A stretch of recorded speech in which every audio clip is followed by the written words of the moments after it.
Hey guys, welcome to my channel. Today I'm going to be transforming myself into Tim Burton's The Corpse Bride. So before we hop into it, make sure you subscribe to my channel, and you can also hit that bell to be notified every time I upload a new video. And if you guys are interested in seeing this look, then keep watching. I'm starting off with a toner to give myself a clean base to work with, while also moisturizing my skin since this toner has aloe in it. Then while my brows are still a little damp from that toner, I'm going right into gluing down my brows. The moisture from the toner just really thins out the glue, allowing me to build up a ton of layers without it getting all clumpy. Once my brows are dry, it's time to start mapping out Emily's features. I always like to use eyeshadow for this step because it's easy to wipe away if you make a mistake. And this crusty ass looking palette is by Nye. It's the winter eyeshadow palette, and I'm using the shade black. I wanted to start off with the eyes first and then build the rest of her face around them, because I feel like the eyes are the most important part. If you get the eyes right, then you're pretty much good to go. Drawing in these two little nostril holes in the shape of like a small triangle, then it's on to the lips. When looking at reference photos of her lips, they almost look like they're the same size as her eyes, so I'm pretty much just overdrawing my top lip just to make it look a little more pouty. I'm getting her sad brows in there, and then I'm getting started on mapping out her face. In some photos, her jaw looks a little wider, and then others it comes to a point, so I kind of just went in between both of those images. I needed to sink those cheeks in just a little further, so I'm grabbing some toner on like a cotton wipe, and I'm just wiping away the excess there. Excess. For her neck, I'm drawing the lines about an inch thick on my chin. Then I'm tapering it out as I hit my neck area. You don't want to taper this out too much since her neck isn't super wide.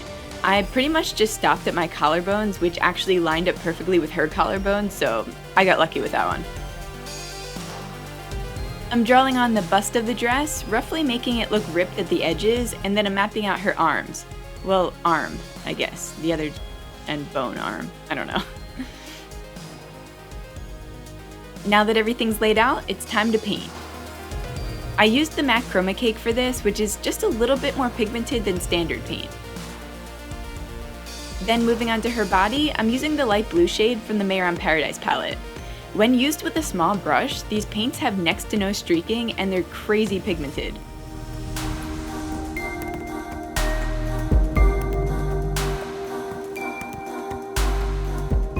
For the dress and arm, I'm hopping back into that Chroma Cake paint. Typically, my next step would be outlining everything in black, but this character is actually entirely made up of shading. So I'm just grabbing a flat shader brush and slightly darkening the outer lash line, and then I'm creating her lash line. I'm creating her lashes with a series of little lines. I'm going in with the black paint just to darken them up. And I'm also going to fill in my brows and those nose holos.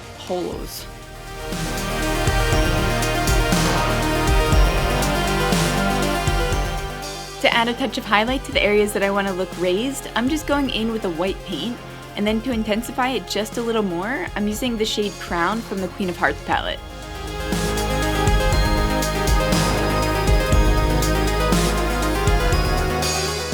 Since this isn't a flat character, I'm using shading to bring her to life. So going in at the shade Twilight Blue, I'm just going to sink in her eyes, I'm adding her cleavage, popping out her collarbone, and very subtly adding some rib bones in there.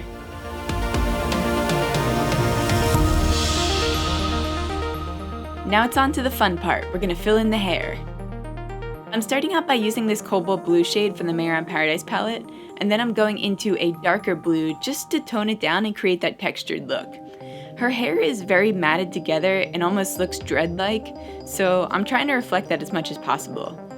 And I'm also keeping it dark around her neck. I don't know if you noticed that or not, but it's almost like a black around her face, and it's just mimicking the back of her hair showing through to the front, if that makes sense.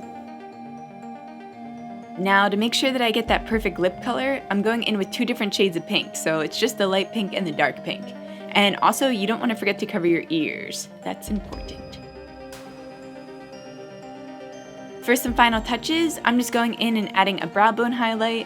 I'm going over those lashes one more time, and I'm adding some shading to the crease of my lips just to give it more of a 3D feel, like almost like a little poutier. Oh, and I added these smile dimples. Not really sure how I feel about it. Then grabbing that black shade from the Mehren Paradise palette, I'm just starting to blend my body into the background. To add some texture to the dress, I just went in with a black eyeshadow, and I'm just like shading the corners of the dress just to make it look a little more dirty and a little bit more ribbed. But then I came across these pearl design stickers, and they were perfect to add that embellished feel to the dress, so I just got super lucky with that.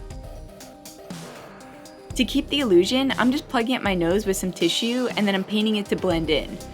I also noticed that her nose could use a little bit more contour, so I just added some subtle lines to the side to thin it out. For the final details, I'm just making sure that I paint my hair part. I'm adding a little bit more shading, I'm drawing in those rotted areas of her skin, and then I'm popping out her pupils using these like little pearl sticker beads, kind of like the ones that I used for the dress embellishment, and I'm just painting them black.